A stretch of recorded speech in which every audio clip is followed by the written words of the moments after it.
Good morning. Okay, we are ready to start.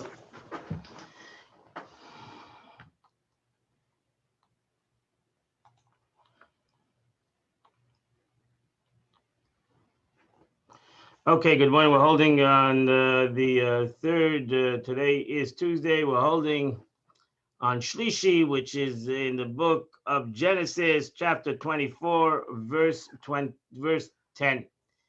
So we are in the story of Avram and Eliezer, as Avram Avinu sends Eliezer off to go and find a shidduch, a bride for his son Yitzchak. And the servant Eliezer took 10 camels, Migmale Adonai, from the camels of his master. Vayelech, and he went v'chol tuv Adonai, and everything, all the good that his master had, biyoda, in his hand, as Rashi will explain in a minute. Vayakom, and he got up. Vayelech al Naharam Naharaim. He got up and he traveled to Aram Naharaim, El Ir Nochar, to the city of Nochar. So Rashi says, Migmale Adonai. What did it say? From the camels of his master? A camel is a camel. So Rashi says, no. The camels of Abraham were distinguished from other camels because when they went out, they would travel always muzzled, so that they wouldn't take from other people's vegetation. The whole tuv Adonai, anything, all the best of his master in his hand. What does that mean? So the Rashi brings on a medish. It says that he wrote him a gift. He wrote about a document that he gifted all his possessions after his passing. All of it, he gave it to him, to his son Isaac, and now he would be a well-wanted bachelor. Aram Naraim. Why is it called Aram Naraim? Sounds like a plural word. So Rashi says Aram is the two rivers, and it's situated between two rivers. So that's why it's called Aram of rivers, because it was situated, the city of Aram was situated between Naharaim rivers. Verse 11. And he made the camels kneel outside the city, to the well of water. It became evening. The evening he went out. At the time when the maidens go out to draw the water. So Rashi says, what does that mean? He made them lie down. Okay, verse 12. And he said, you started to pray, Hashem Elokei Adonai Avram, God, the God of Abraham, my master. Please cause me to happen to me today, Avram, and show kindness to my master Abraham. Verse 13. Behold, I'm standing at the water fountain. And all the beautiful daughters of the city are coming out, to draw water. Verse 14. It'll happen that the woman, the girl, which I will ask her, lower your pitcher, I need a drink. I need a drink. If she will say drink, and also not only I'll give you to drink, but I'll give your camels to drink. You show that she has kindness. Even though she's going to do a job, she's getting water, and people are maybe waiting for her, but she's going to show an act of kindness. That will be a proof that it's to your servant Yitzchak,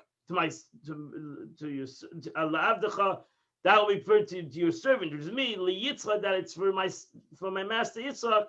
And now I will know, through it I will know, that you have shown kindness to my master.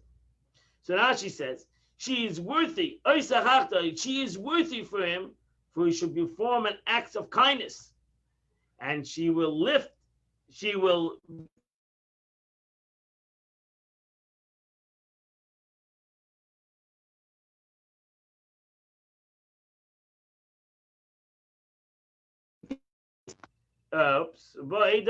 and through her I will know. So this is an expression of supplication. Let me know through her. Because you have performed kindness. If she will be from his family and fit for him, I will know. Wow, what an unbelievable thing that it's in his family, because that's what Abraham said. You should go and try to find my family. If it's from her family, it's his family, from Abraham's family, and she shows an act of kindness. It's a double pitch. Verse number 15. Now, you're not yet finished speaking. And a miracle happened. Suddenly Rebecca comes out. Which was born to Psuel, Bas Milcah, which is daughter of Milcah, Ashes Nacha, which is the wife of Nacha. Achi Avram, which is the brother of Abraham. Bekada al Shichma, a family member comes out. They're cousins. Bahanaida, and this woman, this girl, Toivas Madam, she was beautiful. Sula, she was never married. Vishla Yoda, Vateda Yaina, she comes down to the water. Vatimale Kada, and she fills up her pitcher. Vatal. So now she says, Vishla Yoda, Sula, first of all, she was pure. She had no relationships. Vishla Yoda, Shlike Darka. That this was, nobody knew her, whether it's natural or unnatural way, because they were immoral, the people in that time, and maybe didn't have any natural sex, unnatural sex, and she was a pure individual. And you understand that was a beauty. Rivka was like a rose within the thorn garden, and it was immoral. People were not so moral and ethical in her area. Verse 17. Yoda to Evelakrosa, and the servant ran towards her. Vayema, and he told her, Hagmeinina, please fill me, give me some atmayim, give me some water from your pitcher.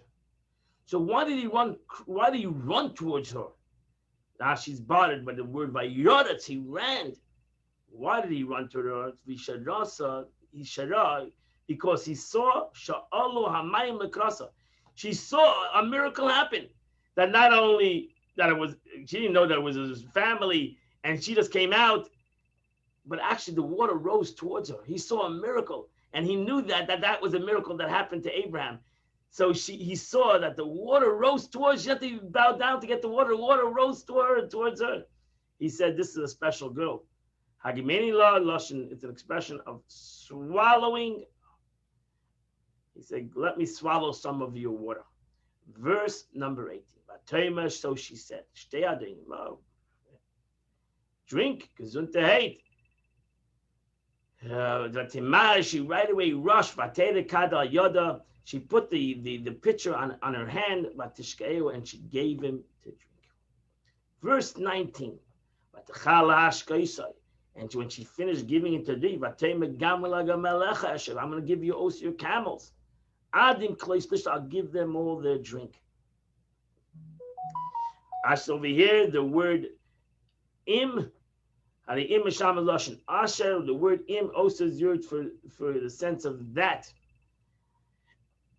They will be finished, Uncle Strenzer, until they had enough, because that is the end of their drinking. When they have drunk their fill, I'm going to make sure that I'm going to keep on giving them water as long as they need. Verse 20.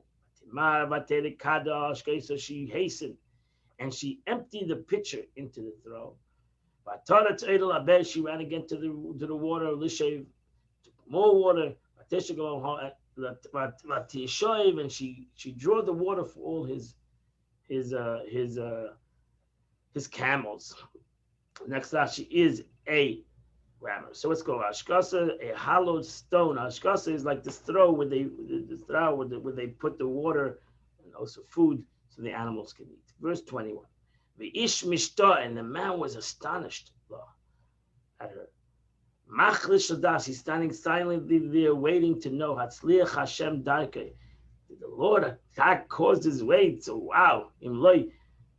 The Rebbe says also, the Rebbe says on here that the Eibishter responded to even before he stopped praying. He couldn't believe that he had such an unbelievable miracle happen to him. So Rashi goes in the word mishtar. It's a grammar, a long grammar. Rashi, and explains the concept of mishtar is a concept of astonishment. So let's look at the last Rashi. He was astonished at her. He was astonished about her. As it says, he's my brother, and as is the people of the place asked about his wife. The concept of astonishment. Verse 22. When all the camels finished to drink, so the man took a gold nose ring, mishkala, beka mishkala, who weighed a shekel, half a shekel. Mishnei tzmidim, he took 2 bracelets. Al yada, he put on her hands. Asara zav mishkalim, which weighed 10 gold shekel. Now she's interested to know why did the Torah tell us all these things and measurements. So beka is a half a shekel. Why did he give a half a shekel? Because this was going to be her children. We're going to give a half a shekel in the desert. Shnei tzmidim, he gave her 2 bracelets. Those were symbolic to the 2 luchos, the two tablets that the Jewish people are going to be given in the desert. Asara zav mishkalam, it weighed 10 gold shekel. What does it show? It shows on the 10 commandments. Verse 23. Vayema bas mi'at, he said, who are you? Hagidali, tell me, hayesh beis avicha makim lanu lalim, does your father's house have a place for us to stay? Vayema bas nizat, so Rashi says, he asked this after giving her the gifts because he was confident. He had such confidence in the merit of Avram that the Eibishter will make him successful. That's how much Eliezer had faith in Avram and God that this will be successful. He gave her the gifts, and then he asked her who she was. So Lalin, he asked her, do you have lodging? Lina achas? Even though it says in plural, it means do you have one place to rest, because he was there alone. Verse 24. And she said, Bas Besuel, I am the daughter of Besuel. Anechi ben Milka, who's the son of Milka, Asher Yodel and Nach, which gave birth to Nach. So she answered first, and asked, as one of the shows on a smart person, he asked her, who are you the daughter of? And she gave him the answer. And then she gave the second answer.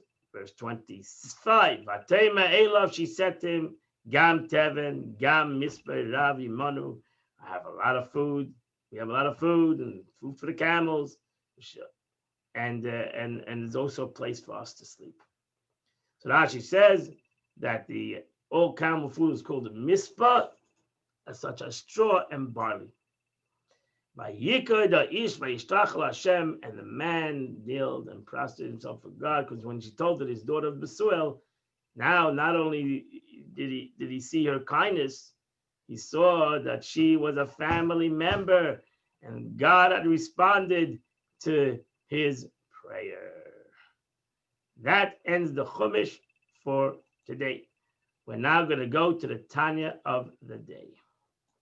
The Alter Rebbe continues about the greatness of learning Torah, Shabbal Peh, Halacha, Kol Hashoina Halacha. To remember the beginning of this letter.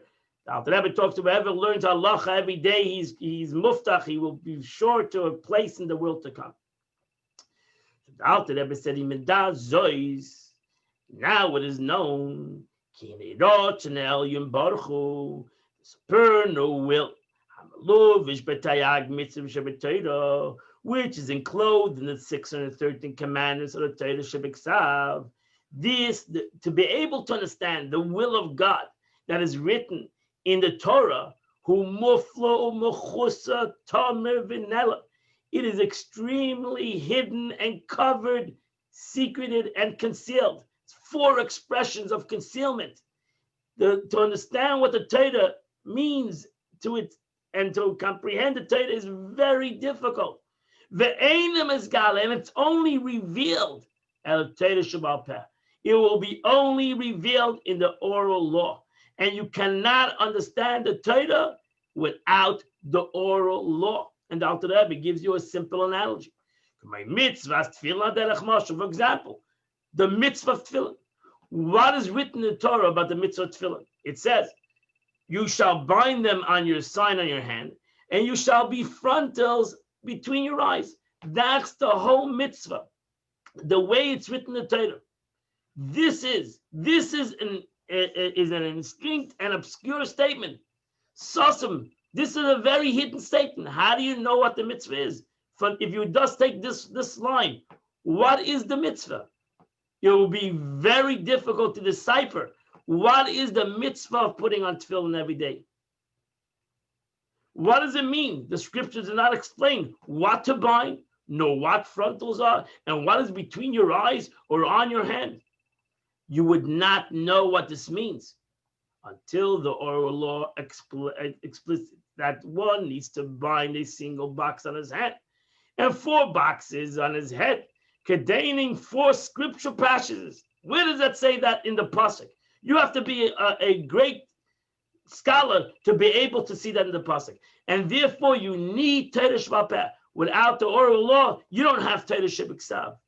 You have Torah shebiksav, but it'll be so hard to comprehend and decipher every mitzvah.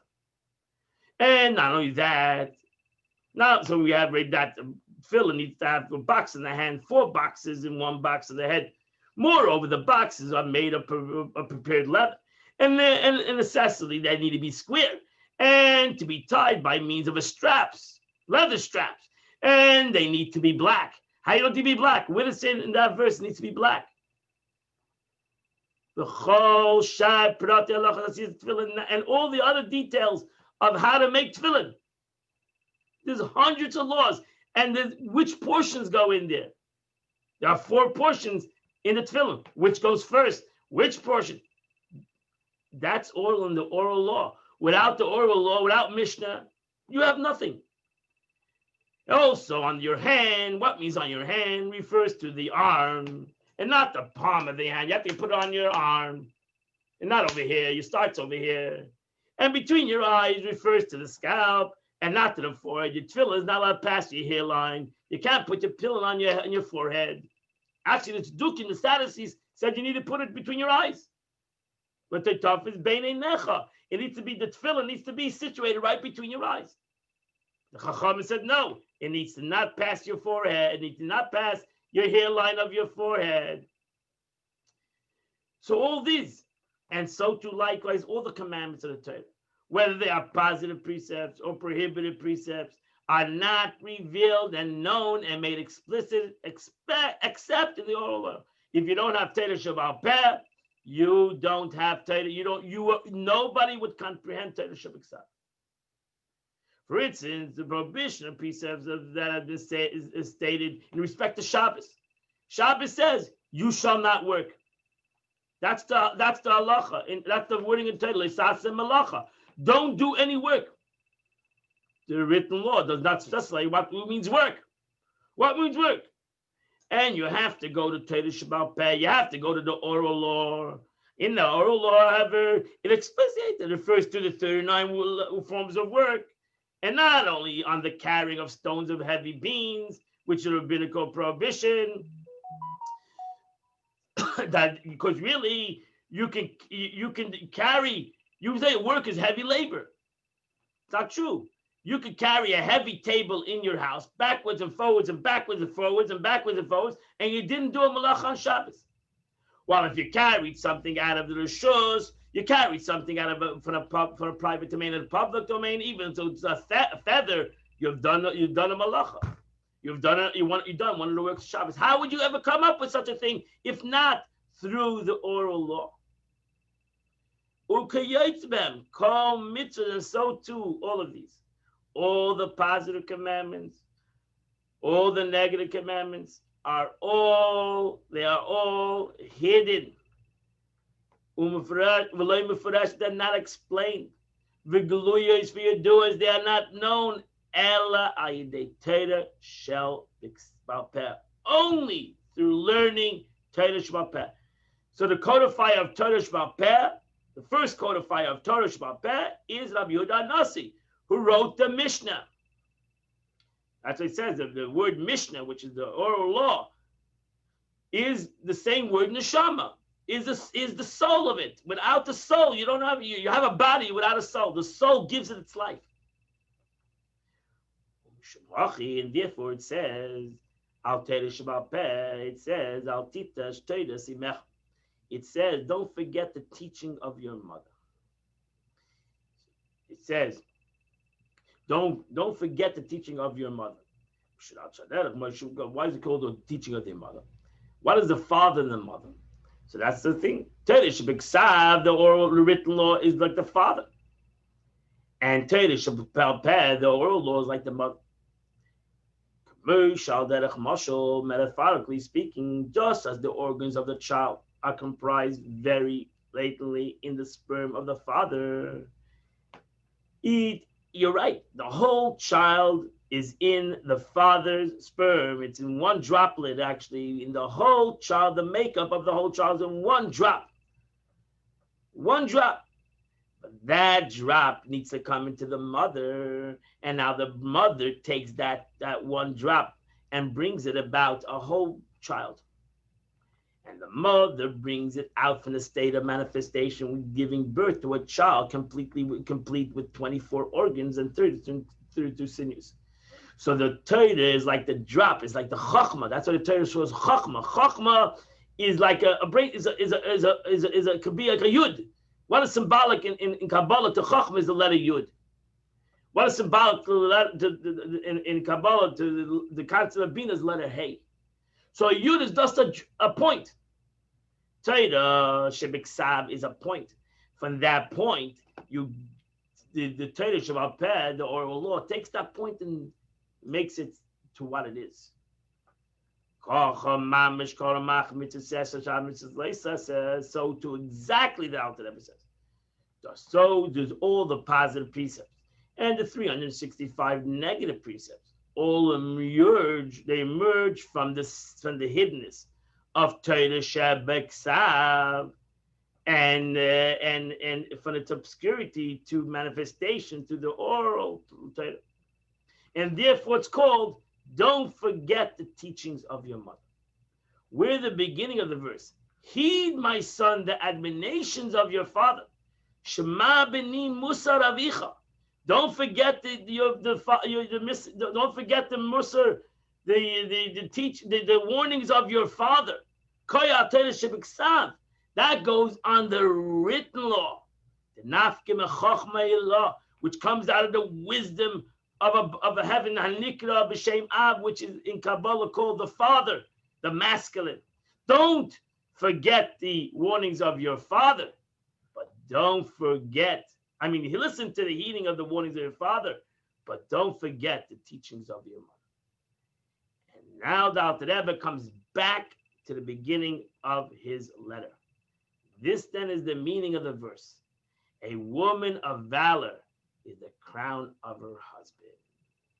That means the woman of valor, Torah Sheba'al Peh, the oral law, is the crown of the written law.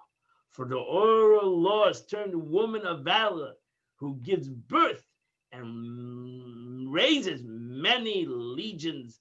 And that's the beauty of Torah Sheba'al Peh, even over Torah Shebiksav. As it's written, and the maidens were without number.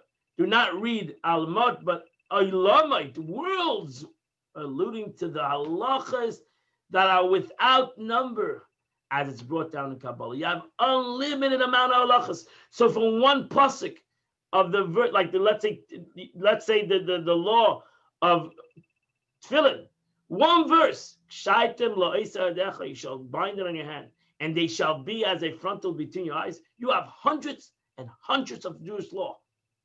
Not only concerning tefillin, but then concerning the portions of the tefillin, and when do you put on tefillin, and how do you put on tefillin, and who should put on tefillin, and where should you put on tefillin, and what time you should put on tefillin. Hundreds and hundreds of Jewish laws. One pasuk, Torah Shebiksav, is now brought out in Torah Sheba'al Peh, in the oral law, as myriads of laws. And so too every single law in the Torah. So the Alter Rebbe says, the Chulam and all these halachas are a manifestation of the supernal will, which is hidden in the written law. So that's all hidden. That's the Chachma never, you always have to remember the Chachma, the wisdom that's in the Torah, which is the will of God that's in this mitzvah. The supernal will, which belongs to Sfiras HaKeser, which you mentioned before, the crown, is exceedingly more sublime than the level of the supernal Chachma. Just as the crown, rather higher the brains of the head, so too, where do we find the real ratzin is in the mitzvah, is in doing it lahalacha, is to do the mitzvah according to halacha. There you're going to reveal the real ratzin of HaKadosh Baruch Hu. And that's why it says, this is why halacha, the oral law, is referred to as the crown, and the crown of Torah. Because they reveal the supernal will, which is the level of Kesser. You would never reveal it without Torah Shabbat Peh. You would never reveal the supernal will if you would not do the mitzvah lehalacha, the way you need to follow it in Jewish law, Torah Shabbat Peh, the oral law. And that's why it says, one who studies halachas, law, is assured to the world to come. Because to be able to have a place in the world to come, you need to connect to the ratzin, the true ratzin of HaKadosh Baruch Hu.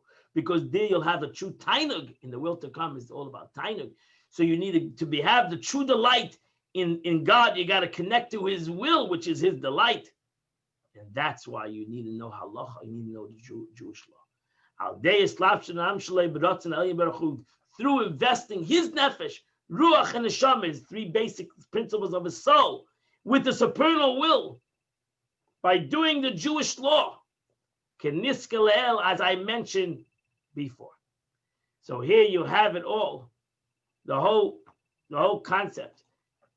We finish actually off at this present time. We finish off the 29th the 29th letter of the Alter Rebbe, and tomorrow we start the 30th. We are in the 23rd day of Cheshvan, 23rd day of Cheshvan, which you need to now go say Tillim, chapter 108, 109, 110, 111, 112, from 108 to 112. Find the Tillim or download the Tillim, wherever you can find the Psalms. Say these Psalms, and you have done Chitas today. Have a wonderful, beautiful, happy, healthy day wherever you are. Have a beautiful day. Amen. Thank you, Rabbi. See you tomorrow at 8 a.m. Or tonight, we have a Chumash class over here, same Zoom place, at 7:30 p.m. Have a wonderful, beautiful day.